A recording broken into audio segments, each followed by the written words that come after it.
राधे राधे भाई सभी को। स्वागत है आपका इकोनॉमिक्स की क्लास में, है ना। अपने इकोनॉमिक्स में पंचवर्षीय योजना यानी 5 ईयर प्लान के बारे में पढ़ रहे थे। इससे जो पिछला लेक्चर था उसमें हमने 7वीं पंचवर्षीय योजना 1980 में जो हुई थी 1990 में जो कंप्लीट हुई थी, यहाँ तक अपन कंप्लीट कर चुके थे, है ना। 2 मिनट में उसका कैप रिवीजन कर लेते हैं। भारत में यदि बात करते हैं तो पहली जो पंचवर्षीय योजना थी 1951 से लेकर 1956 तक। दूसरी पंचवर्षीय योजना 1956 से लेकर 1961 तक। तीसरी पंचवर्षीय योजना 1961 से लेकर 1966 तक, है ना। उसके बाद योजना अवकाश आता है 3 वर्षीय 1966 से लेकर 1969 तक। उसके बाद चौथी पंचवर्षीय योजना 1969 से 1974 तक। फिर पाँचवीं पंचवर्षीय योजना है ना 1974 से लेकर 1978 तक, है ना। 5 साल कंप्लीट नहीं कर पाती, 4 साल की ये योजना है। उसके बाद फिर रोलिंग प्लान आता है 2 साल के लिए 1978 से 1980 के बीच। उसके बाद फिर छठी पंचवर्षीय योजना आती है 1980 से लेकर 1985। और फिर 7वीं पंचवर्षीय योजना आती है कौन सी, 1985 से लेकर 1990 के बीच, है ना। इतनी अपन बात कर चुके थे। अब अपन देखते हैं आगे, अब क्या कौन सा योजना अवकाश आता है ना। देखो अपन 1990 तक बात कर चुके थे कंप्लीट, है ना। अब 1990 के बाद एक योजना अवकाश आता है, कौन सा, द्वितीय योजना अवकाश। कौन सा, द्वितीय योजना अवकाश। क्या आता है, द्वितीय योजना अवकाश। द्वितीय योजना अवकाश कितने साल के लिए था, 2 साल के लिए था, है ना। 1990 से लेकर 1992 तक आता है। अब आपके दिमाग में जेन्युइन एक क्वेश्चन बन रहा होगा कि यार पंचवर्षीय योजना क्यों नहीं लाई गई ना, योजना अवकाश क्यों लाया गया, बीच में ये जो अपना रूटीन चल रहा था उसको क्यों तोड़ा गया। तो इसके पीछे देखो 2-3 लॉजिक हैं। लॉजिक पहला तो ये है कि जो हमारी राजनीतिक कंडीशन थी वो अस्थिर थी, है ना। राजनीतिक स्थिति अस्थिर थी। कैसी थी, अस्थिर। यानी कि जो सेंटर में गवर्नमेंट थी वह मतलब ढंग से अपना जो पूरा बहुमत नहीं प्राप्त कर पा रही थी। सरकार ढंग से पूरे अपना टेन्योर कंप्लीट नहीं कर पा रही थी। इसलिए यदि देश में एक सस्टेनेबल, एक मतलब यदि स्थिर सरकार नहीं है तो देश का विकास नहीं हो पाएगा। और उसी का खामियाजा भुगतना पड़ा कि जो नवी जो पंचवर्षीय योजना वह नहीं आ पाई, है ना। तो राजनीतिक कारण थे एक हमने। उसके साथ एक कारण और था, कौन सा था, वो था गल्फ वॉर, खाड़ी युद्ध। क्या था, खाड़ी युद्ध, है ना। अब ये जो खाड़ी युद्ध हुआ, इसमें दरअसल क्या था कि जब खाड़ी युद्ध हुआ, खाड़ी के जो देश हैं, गल्फ की जो कंट्री हैं, उनके बीच में जब युद्ध होता है जिसमें अमेरिका की महत्वपूर्ण भूमिका होती है, उसमें देखा गया कि जब युद्ध होता है तो उससे क्या है, जो पेट्रोलियम थे उसके दाम बढ़ गए। अब पेट्रोलियम के दाम बढ़ जाने से क्या है कि देश दुनिया की जितनी भी अर्थव्यवस्थाएं थी, जितनी भी देशों की अर्थव्यवस्थाएं थी, उन पर नकारात्मक प्रभाव पड़ा। चीज़ें महंगी हो गई। तो जिसकी वजह से क्या है कि देश में तो पहले ही पैसा नहीं था, है ना। तो अब यदि आप कोई नई योजना लाना चाहते हो, यदि कोई नई प्लान बनाना चाहते हो, तो उसके लिए आपके पास पैसा भी तो होना चाहिए, उसके लिए आपके पास कुछ इनकम भी तो होनी चाहिए। अब वो भारत के पास है ही नहीं। ऊपर से चीज़ें इतनी महंगी हो गई, आयात हमारे बढ़ गए। तो अब क्या है कि अपनी जो अगली जो पंचवर्षीय योजना हम उसको ला ही नहीं पाए। और क्या योजना अवकाश आया, कौन सा, द्वितीय योजना अवकाश, जो कि 2 साल के लिए लाया गया, ठीक है। अच्छा, उद्देश्य क्या था, उद्देश्य था इसका भाई स्थिरता के साथ आर्थिक विकास करना। क्या है, स्थिरता के साथ आर्थिक विकास। क्या उद्देश्य था, स्थिरता के साथ आर्थिक विकास, है ना। अब देखो इस जो द्वितीय योजना अवकाश है, इसमें कौन कौन से प्रमुख काम हुए ये अपने को जानने की बहुत ज़्यादा ज़रूरत है। देखो सबसे पहले जो द्वितीय योजना अवकाश में एक 1991 में एलपीजी रिफॉर्म लेकर आए ना, एलपीजी रिफॉर्म। अब ये एलपीजी क्या है, इस चीज़ को समझिएगा। देखो यदि आपको भारत का इतिहास पता है ना, और यदि 1991 से पहले की बात करें तो देश में जो प्राइवेट सेक्टर है ना, उसको लेकर बहुत ही अलग ही नज़रिया था सरकार का। क्यों, क्योंकि इस देश पर जो अधिकार किया था, पहले एक प्राइवेट कंपनी थी, British east India company private company के रूप में आती है, फिर वह पूरे भारत पर अधिकार कर लेती है। तो जो हमारे नेता थे जो इस चीज़ से भली भांति वाकिफ़ थे, और उनको ये डर था कि कहीं देश में कोई ऐसी प्राइवेट कंपनी ना उभर के निकल आए जो दोबारा से हमारे देश को उपनिवेश बना दे, दोबारा से हमारे देश पर अधिकार कर ले। तो इस चीज़ से कहीं ना कहीं डरते थे, इसलिए निजीकरण को ज़्यादा बढ़ावा दिया ही नहीं। और जब विदेशी कंपनियां यहाँ पर नहीं आएंगी और यहाँ की कंपनियां जब विदेश में नहीं जा पाएंगी तो विकास कहाँ से होगा, डेवलपमेंट कहाँ से होगा। तो उसके लिए रिफॉर्म लाए गए अब ये रिफॉर्म क्या है, तो इससे ये समझो आप एक तरीके से जो भारत की जो अर्थव्यवस्था है एक तरीके से तेजी पकड़ने लग गई। अब ये तीनों का मतलब है क्या, देखो L4 होता है लिबरलाइजेशन, क्या होता है, इसको हिंदी में क्या बोलते हैं, उदारीकरण, क्या बोलते हैं, उदारीकरण, है ना। P का मतलब क्या होता है, निजीकरण, प्राइवेटाइजेशन, निजीकरण, है ना। और G का मतलब होता है ग्लोबलाइजेशन, यानी कि वैश्वीकरण, क्या है, वैश्वीकरण, है ना। तो ये जो तीन चीज़ें हैं, ये तीन चीज़ें हैं जो हमारी भारतीय अर्थव्यवस्था है उसको बूस्ट करने में मदद करती हैं। पहले ये था कि भाई बहुत ज़्यादा कड़े नियम थे, यदि कोई नया स्टार्टअप भी चालू करना पड़ता है तो उसके लिए नए नए कानून, ज़्यादा टैक्स लगाया जाता था। बोला कि यार यदि विदेशी कंपनी यहाँ पर अपना घर बनाएंगी, यहाँ पर आएंगी, वो यहाँ पर बिजनेस करेंगे, तभी हम क्या, हमारी जो अर्थव्यवस्था है उनको और जो विकसित देश हैं उनकी लाइन में लगा सकते हैं, उनके साथ अपन ग्रोथ कर सकते हैं। तो उसके लिए ज़रूरी है कि जो हमारी जो अर्थव्यवस्था है, हमारे जो नियम कानून है, उनको थोड़ा लिबरल टाइप बनाया जाए, उनको थोड़ा उदारी टाइप बनाया जाए, है ना। इसलिए जो है ये कॉन्सेप्ट आया उदारीकरण का। उसके बाद निजीकरण, जो प्राइवेट सेक्टर है उस पर ध्यान दिया जाए। जो मतलब ऐसा नहीं कि भाई यदि कोई कंपनी ज़्यादा ग्रोथ कर रही है तो उसको आप राष्ट्रीयकरण कर दोगे ना, जो कि हमने पहले देखा है भाई, बैंकों का देखा हमने, चौथी जो पंचवर्षीय योजना हुई थी उसमें बैंकों का राष्ट्रीयकरण किया गया, 1980 में फिर बैंकों का राष्ट्रीयकरण किया गया। तो इससे क्या है कि चीज़ें वो समझ में आई कि भाई अपन जैसे निजीकरण, यदि अपन राष्ट्रीयकरण कर देंगे, यदि कोई बंदा यार इतनी मेहनत करके कोई प्राइवेट सेक्टर इतना बड़ा खड़ा कर रहा है और आप उसको फिर बाद में राष्ट्रीयकरण कर रहे हो, तो कहीं ना कहीं चीज़ डिमोटिवेट करने वाली है लोगों को, है ना। तो इसीलिए निजीकरण पर ध्यान दिया गया, बोला कि यार ऐसा नहीं करना अपने को, क्योंकि ये अपनी ही अर्थव्यवस्था के लिए नुकसानदायक है। उसके बाद देखते हैं वैश्वीकरण। वैश्वीकरण बहुत ज़्यादा ज़रूरी है ना, क्योंकि आज ऐसी कंडीशन है कि हर देश किसी न किसी दूसरे देश पर डिपेंड है ना, क्योंकि या तो वहाँ से कच्चा माल आता है या फिर वहाँ से हम पक्का माल मंगाते हैं। तो कहीं ना कहीं जो पूरी तरीके से डिपेंडेंसी है पूरे विश्व भर में, है ना। तो इसीलिए वैश्वीकरण को ध्यान में रखकर भी ये पॉलिसी लाई गई, और इनको हम क्या बोलते हैं, LPG रिफॉर्म बोलते हैं। कब लाए गए, 1991 में लाए गए। उस समय जो हमारे प्रधानमंत्री हुआ करते थे, प्रधानमंत्री का क्या नाम है, नरसिम्हा राव, क्या नाम है,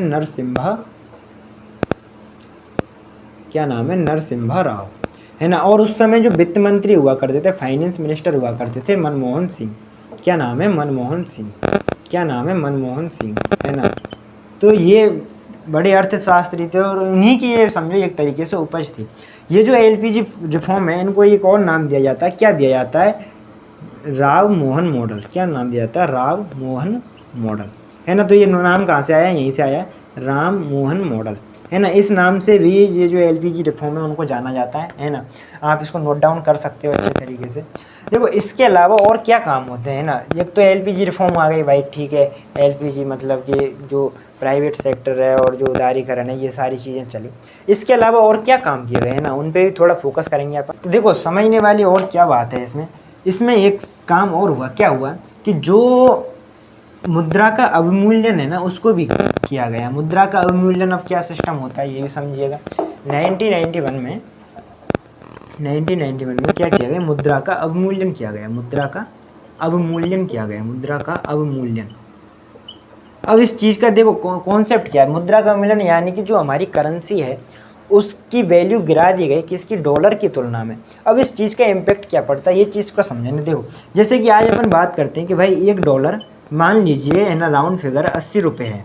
अब मैं यदि मुद्रा का अवमूल्यन करता हूँ तो यानी कि $1 कितने के समथिंग हो गया, या 100 रुपये के समथिंग हो गया। कहाँ पहले 80 रुपये में $1 मिलता था, अब 100 रुपये में $1 मिलता है, यानी कि हमने जो अपनी मुद्रा है उसका हमने अवमूल्यन कर दिया, उसको गिरा दिया। अब देखो फ़र्क क्या पड़ता है इसमें। देखो अपन अपने देश की बात करते हैं, जैसे अपने देश का कोई बंदा है, वह चाहता है कि वह बाहर से कोई सामान मंगाना चाहे। अब वो जब बाहर से सामान मंगाएगा तो पहले उसे $1 के लिए 80 रुपये देने थे, अब कितना देगा मुद्रा के अवमूल्यन के बाद, अब उसको $1 के लिए 100 रुपये देने पड़ेंगे। यानी पहले हम 80 रुपये दे देते, अब हमें 100 रुपये देने पड़ेंगे। तो यानी कि ओवरऑल बात ये हुई ना कि वो चीज़ हमारे लिए महंगी हो गई। यानी कि यदि इस देश का बंदा किसी दूसरे देश से कोई भी वस्तु मंगाता है, आयात करता है, तो क्या रेट बढ़ गई, है ना, महंगाई बढ़ गई। अब जब रेट बढ़ जाएगी, महंगाई बढ़ जाएगी, तो आदमी कम से कम सामान ही मंगाएगा। कम से कम सामान मंगाएगा तो ओवरऑल कहने की बात यह है कि जो आपके आयात हैं, है ना, ये बाहर से सामान मंगाने की जो आपकी चूल है वो क्या हो जाएगी, कम हो जाएगी। यानी कि आयात हैं वो अपने कम हो जाएंगे। लेकिन वहीं अब इस चीज़ को रिवर्स से समझिएगा, जैसे कि कोई और विदेशी लोग होंगे जो अपने भारत से सामान मंगाते होंगे, हम उनको निर्यात करते होंगे, तो पहले उनको $1 में 80 रुपये का सामान मिलता था। अब यदि वो मुद्रा के अवमूल्यन के बाद देखेंगे तो $1 के लिए उन्हें 100 रुपये देने पर, मतलब $1 के लिए उन्हें 100 रुपये का सामान मिल रहा है, तो उनके लिए वो चीज़ सस्ती हो गई। कहाँ पहले 80 रुपये का सामान मिल रहा था $1 में, अब 100 रुपये का सामान मिल रहा है $1 में, तो उनके लिए जो चीज़ें हैं वो सस्ती हो गई, तो वो क्या ज़्यादा से ज़्यादा चीज़ें खरीदेंगे। अब ज़्यादा से ज़्यादा चीज़ें खरीदेंगे तो यहाँ के जो लोग हैं वो चीज़ें ज़्यादा एक्सपोर्ट करेंगे ना, एक्सपोर्ट करेंगे, यानी कि जो आपके निर्यात हैं वो आपके बढ़ गए। तो मुद्रा के अवमूल्यन का जो प्रमुख लक्ष्य होता है वो यही होता है कि जो आपके आयात हैं, जो आपके इम्पोर्ट हैं, उनको कम किया जाए, और जो आपके एक्सपोर्ट हैं, जो आपके निर्यात हैं, उनको बढ़ाया जाए। तो ये आपको कॉन्सेप्ट समझ में आना चाहिए कि भाई मुद्रा के अवमूल्यन से क्या होता है। इसके अलावा और क्या काम किया गया है ना, इसके अलावा 1992 में है ना सेबी की स्थापना की गई। सेबी एक्ट आया। सेबी क्या है? Security exchange board of India, जो कि पूरा स्टॉक जो मार्केट होता है उसको कंट्रोल करने का प्रयास है ना, कंट्रोल करती है ये संस्था। कौन सी? सेबी। ठीक है, इतनी सी बात आई आपके समझ में। इसकी भी स्थापना होती है, पूरा नाम क्या है? Security exchange board of India. ठीक है, स्टॉक मार्केट के लिए बनी हुई है। अच्छा, इसके अलावा और क्या काम हुआ भाई? 1991 में एक और कौन सी? सिडबी बैंकों की स्थापना होती है। अब ये सिडबी बैंकों, देखो शॉर्ट फॉर्म समझ लिए। एस से होता है शॉर्ट, आई से होता है इंडस्ट्री, डी से होता है डेवलपमेंट, बी से होता है बैंक ऑफ इंडिया। यानी कि जो छोटे छोटे उद्योग हैं उन उद्योगों को लोन प्रोवाइड कराने के लिए इन बैंकों की स्थापना की गई। किनकी? सिडबी बैंकों की स्थापना की गई, ताकि देश में ज़्यादा से ज़्यादा इंडस्ट्री डेवलप की जाए, ज़्यादा से ज़्यादा इंडस्ट्री स्थापित की जाए, उनको लोन प्रोवाइड किया जाए। इसलिए सिडबी बैंकों की स्थापना होती है। कब होती है? 1991 में। तो ये प्रमुख काम हुए। और बैंकों में सुधार के लिए जो नरसिम्हा समिति की ये गठन होता है, तो ये प्रमुख काम थे ना किसके? द्वितीय जो योजना अवकाश था उसमें भाई एक तो एलपीजी रिफॉर्म आ गया आपका, मुद्रा का अवमूल्यन भी हो गया, उसके अलावा नरसिम्हा समिति भी स्थापित हो गई, सिडबी एक्ट भी आ गया, सेबी संस्था भी स्थापित हो गई, है ना। तो ये सारी चीज़ें थी द्वितीय जो योजना अवकाश था। अब अपन जानते हैं कि भाई अगली जो योजना अवकाश है, अगली जो योजना है पंचवर्षीय योजना, कौन सी? नवी पंचवर्षीय योजना। कौन सी है? नवी पंचवर्षीय योजना। नवी है कि 8वीं है?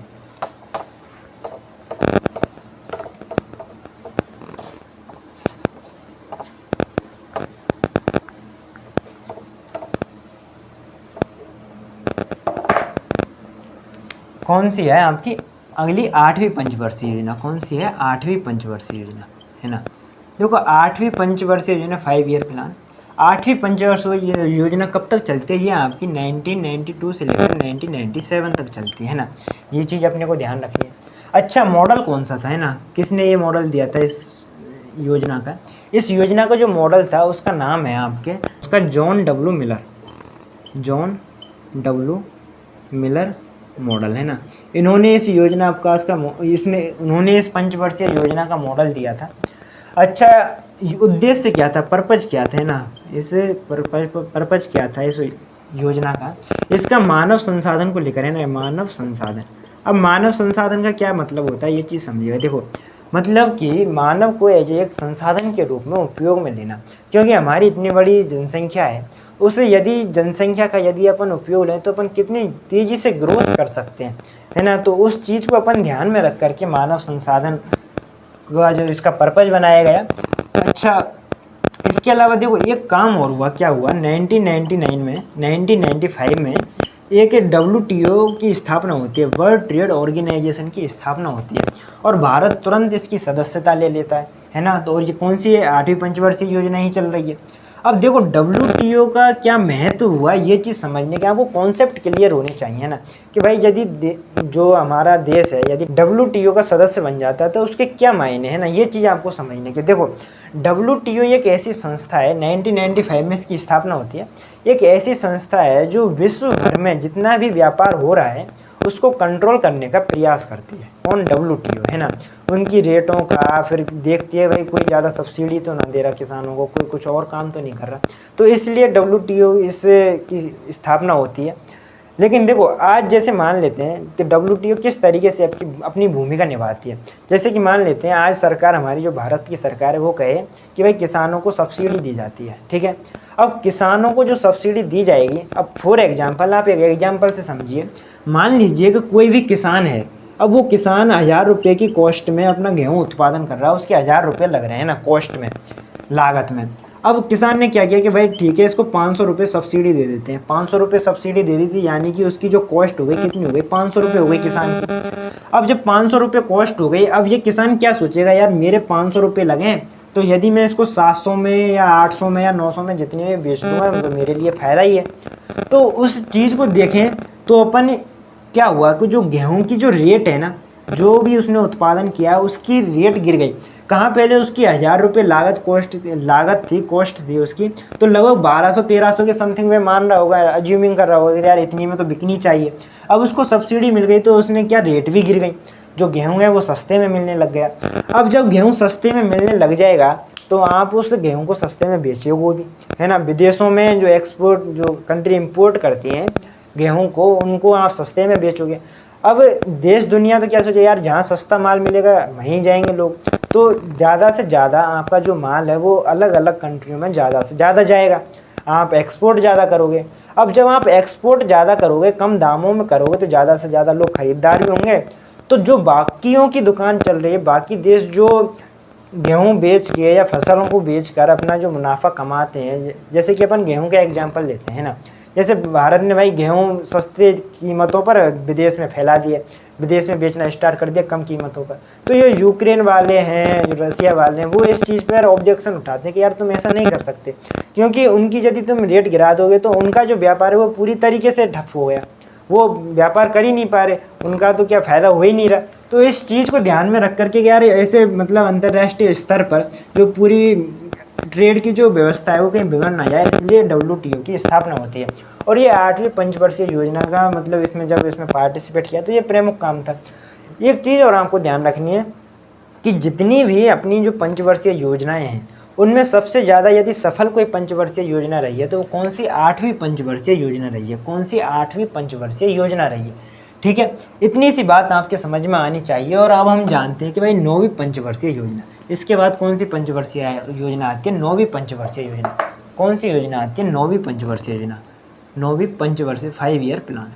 कब से कब तक, 1997 से लेकर 2002 तक ये योजना चली। अच्छा, मॉडल कौन सा था, मॉडल था आपका योजना आयोग के मॉडल पर आधारित थी, योजना आयोग के मॉडल पर आधारित थी ये, है ना। किसके, योजना आयोग के मॉडल पर आधारित थी, है ना। अब देखो इसका उद्देश्य क्या था, उद्देश्य समझना बहुत जरूरी है।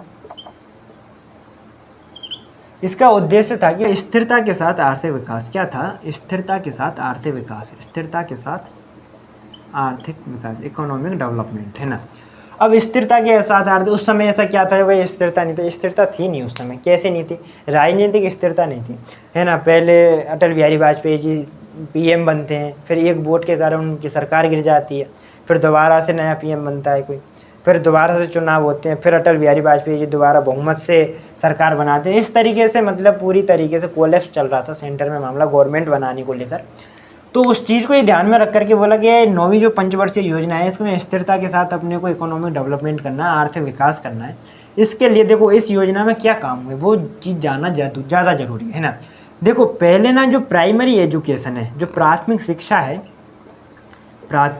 है, इस प्राथमिक शिक्षा को बढ़ाने के लिए एक अभियान चला गया, एक अभियान चलाया जिस अभियान का नाम क्या है, सर्व शिक्षा अभियान। क्या नाम है, सर्व शिक्षा अभियान, सर्व शिक्षा अभियान। क्या नाम है, सर्व शिक्षा अभियान, है ना। प्राथमिक शिक्षा, प्राइमरी एजुकेशन को बढ़ाने के लिए कौन सा अभियान चलाया गया, सर्व शिक्षा अभियान। लेकिन बाद में ये जो सर्व शिक्षा अभियान है ना 2018 में चल के एक और अभियान चलाया है, कौन सा, समग्र शिक्षा अभियान। कौन सा, समग्र शिक्षा अभियान। उसमें इसको मिला दिया गया है ना, समग्र शिक्षा अभियान। उसमें जो ये सर्व शिक्षा अभियान था इसको मिला दिया गया, ठीक है। अच्छा, इसके बाद देखो दो चीज़ों और आपको ध्यान रखनी है। पहले एक एक्ट आया था, कौन सा, फेरा, है ना। फेरा एक्ट 1973 का था। इसको किस में कन्वर्ट कर दिया, फेमा में कन्वर्ट कर दिया। किस में कर दिया, फेमा में, 1999 में, है ना। अब ये फेमा क्या है, इस चीज़ को ध्यान, देखो फुल फॉर्म समझ लिया। F से होता है फॉरेन, A से होता है एक्सचेंज, R से होता है रेगुलेटिंग और A से होता है एक्ट। इसमें ये होता है फॉरेन एक्सचेंज मॉनिटरिंग एक्ट है ना, ये पहले यहाँ रेगुलेशन था और यहाँ पर क्या हो गया, मॉनिटरिंग हो गया, प्रबंधन हो गया। पहले नियमन था, बाद में प्रबंधन हो गया। अब इसमें देखो काम क्या है ये एक्ट का, है ना। देखो अपन जैसे कि मान लेते हैं आज आप कहीं विदेश में घूमने जाते हो तो आपके पास कौन सी करेंसी है, आपके पास रुपया है जिस पर गांधी जी की फ़ोटो छप रही है। अब आप अमेरिका गए घूमने, तो अमेरिका जाओगे घूमने तो क्या वो नोट जो आपके पास रुपया है वो क्या वो चल पाएगा, नहीं चल पाएगा। तो उसके लिए आपको क्या करना पड़ेगा, आपको उस रुपये को आपको एक्सचेंज करना पड़ेगा, किसमें, डॉलर में, क्योंकि वहाँ तो डॉलर चलता है। अब इसी चीज़ को आप उल्टा सोचिए, यदि कोई अमेरिकी लोग भारत में आना चाहते हैं तो यहाँ पे तो रुपया चलता है, आप उस ऑटो वाले को ये तो देखो नहीं है भाई डॉलर ले, है ना, उसको तो रुपया ही देना पड़ेगा ना। तो जो अमेरिका से व्यक्ति आ रहा है वो तो डॉलर लेके आएगा। अब उस करेंसी को बदलने के लिए, है ना, उसको एक्सचेंज करने के लिए ये एक्ट लाया गया। और आपने देखा होगा जितने भी टूरिस्ट प्लेस होते हैं ना, पहले वहाँ आसपास में दुकानें लगी रहती थी जो एक्सचेंज करने का काम करते थे, यानी कि जो डॉलर है उसको रुपये में कन्वर्ट किया, यूरो को रुपये में कन्वर्ट करके दे देते, है ना, उसके बदले में पैसा देते थे। तो ये एक्ट आया, इसको बाद में चेंज किया गया, है ना, और बाद में जो पहले नियमन का था, बाद में इसको प्रबंधन कर दिया गया, यानी कि जो फॉरेन एक्सचेंज मॉनिटरिंग एक्ट है ना 1999 में इसको कन्वर्ट कर दिया गया, है ना, इसको संशोधित कर दिया गया। ठीक है, तो ये चीज़ आपके समझ में आई होगी। इसके अलावा एक और काम हुआ, क्या काम हुआ कि भाई जो ग्रामीण क्षेत्र है उस ग्रामीण क्षेत्र की जो सड़कें हैं उनको या तो राज्य सड़कों से या फिर राष्ट्रीय राजमार्गों से उनसे जोड़ा जाए। तो इसलिए कौन सी योजना चलाई गई, प्रधानमंत्री ग्राम सड़क योजना। कौन सी, प्रधानमंत्री ग्राम सड़क योजना। कौन सी, प्रधानमंत्री ग्राम सड़क योजना। कौन सी योजना चलाई गई, प्रधानमंत्री ग्राम सड़क योजना, है ना, ये योजना चलाई गई, है ना। तो ओवरऑल बात कहने की है, ये 9वीं पंचवर्षीय योजना है। इसमें एक काम तो प्राथमिक शिक्षा को लेकर हुआ, सर्व शिक्षा अभियान चलाया गया, प्रधानमंत्री ग्राम सड़क योजना चालू की और जो फेरा एक्ट था उसको फेमा में कन्वर्ट कर दिया गया, है ना। अब अपन जानते हैं कि भाई जो 10वीं पंचवर्षीय योजना है जो इसके बाद आती है उसमें क्या काम होता है ना। कौन सी 10वीं पंचवर्षीय योजना, कौन सी है 10वीं पंचवर्षीय योजना, 10वीं 5 ईयर प्लान कब लाई गई, ये आपकी 2002 से लेकर 2007 तक ये योजना चली। अच्छा मॉडल कौन सा है इसका, है ना, ये चीज़ आप जान लेते हैं। मॉडल सोम समिति मॉडल पर ये आधारित थी, सोम समिति मॉडल पर ये आधारित थी योजना, है ना। उद्देश्य क्या था, पर्पज क्या था इस योजना का, उद्देश्य था आपके जो वित्तीय समावेशन को बढ़ाना। क्या, वित्तीय समावेशन को बढ़ाना, वित्तीय समावेशन को बढ़ाना। और देखो वित्तीय समावेशन मतलब क्या है कि ज़्यादा से ज़्यादा जो नागरिक हैं उनके बैंक अकाउंट खोले जाएं, उनको बैंकिंग से जोड़ा जाए। देखो इसके पीछे लॉजिक ये सिंपल सा लॉजिक होता है, यदि आपके पास कितना पैसा है ना, अपनी जनता के पास कितना पैसा है, इस चीज़ का कैसे पता लगेगा। आप यार तकिए में घुसा के पैसे बैठे हो, आप सोना चांदी आप तिजोरी में रख के बैठे हो, तो कैसे पता लगेगा कि आपके पास कितनी इनकम है, कितना आपके पास असेट्स है। तो इस चीज़ के लिए कि भाई जो जनता है वो कम से कम अपने पास पैसा कम रखे, उनको बैंकों में जमा कराए, क्योंकि यदि पैसा बैंक में रहता है तो सरकार आसानी से पता लगा लेती है। तो उस चीज़ के लिए भाई ज़्यादा से ज़्यादा लोगों को बैंकिंग से जोड़ा जाए, उनके अकाउंट खाते खोले जाएँ। तो इसलिए जो क्या है, वित्तीय समावेशन को बढ़ाने के लिए ये योजना लाई गई। कौन सी, 10वीं पंचवर्षीय योजना, इसका ये उद्देश्य था। 11वीं जो पंचवर्षीय योजना थी, कौन सी, 11वीं जो 5 ईयर प्लान था, कब से कब तक लाया गया, 2007 से लेकर 2012 तक ये योजना लाई गई। मॉडल योजना आयोग के आधार पर था ना, योजना आयोग, कौन सा, योजना आयोग, योजना आयोग के मॉडल पर यह आधारित थी, है ना। और इसमें देखो 2-3 काम हुए, क्या काम हुए, एक तो मैंने बताया आपको जो 9वीं पंचवर्षीय योजना थी उसमें तो क्या था, प्राथमिक शिक्षा को लेकर था। इसमें माध्यमिक शिक्षा को लेकर था, क्या है, माध्यमिक एजुकेशन को लेकर, माध्यमिक शिक्षा 2008, है ना, माध्यमिक शिक्षा को ध्यान में रख करके एक अभियान चलाया गया है। कौन सा, माध्यमिक शिक्षा अभियान 2008। और ये जो अभियान चलाया गया ना, इस अभियान को भी बाद में समग्र शिक्षा अभियान में शामिल कर लिया गया, समग्र शिक्षा अभियान में शामिल कर लिया गया, जो कि 2018 में हुआ। अब देखो ओवरऑल आपकी समझ में क्या चीज़ आनी चाहिए, आपकी चीज़ ये समझ में आनी चाहिए कि जो भाई प्राथमिक जो एजुकेशन को लेकर जो अभियान चलाया गया था, सर्व शिक्षा अभियान, उसको भी समग्र शिक्षा अभियान में शामिल कर लिया। और जो माध्यमिक शिक्षा अभियान चलाया गया था 2008 में, उसको भी बाद में समग्र शिक्षा अभियान में शामिल कर लिया गया 2018 में, है ना। तो ये चीज़ आपको ध्यान रखनी है इसमें कौन से 11वीं जो पंचवर्षीय योजना है। उसके बाद देखो 12वीं पंचवर्षीय योजना आती है ना। 12वीं पंचवर्षीय योजना कब तक होनी चाहिए, 2012 से लेकर 2017 तक होनी चाहिए। लेकिन आपको पता है कि बाद में भाई साहब यहाँ से जो क्या है, ये योजना पूरी तरीके से समाप्त कर दी जाती है ना। और जो योजना आयोग था जो इन 5 ईयर प्लानों को लेकर चल रहा था, उसको ख़त्म कर देते हैं और एक नई संस्था बना देते हैं। कौन सी, नीति आयोग। एक नीति आयोग की स्थापना कर दी जाती है ना। अब नीति आयोग का क्या स्ट्रक्चर होता है उसके बारे में मैं खुद एक स्टैटिक जीके का अलग से अपन बना देंगे उसका एक लेक्चर, तो उसको आप ध्यान से समझ लीजिएगा। आई थिंक ये जो पंचवर्षीय योजना है, ये सारी जितनी 12 पंचवर्षीय योजना है, ये आपके समझ में आई होंगी। आज के लिए इतना ही, धन्यवाद।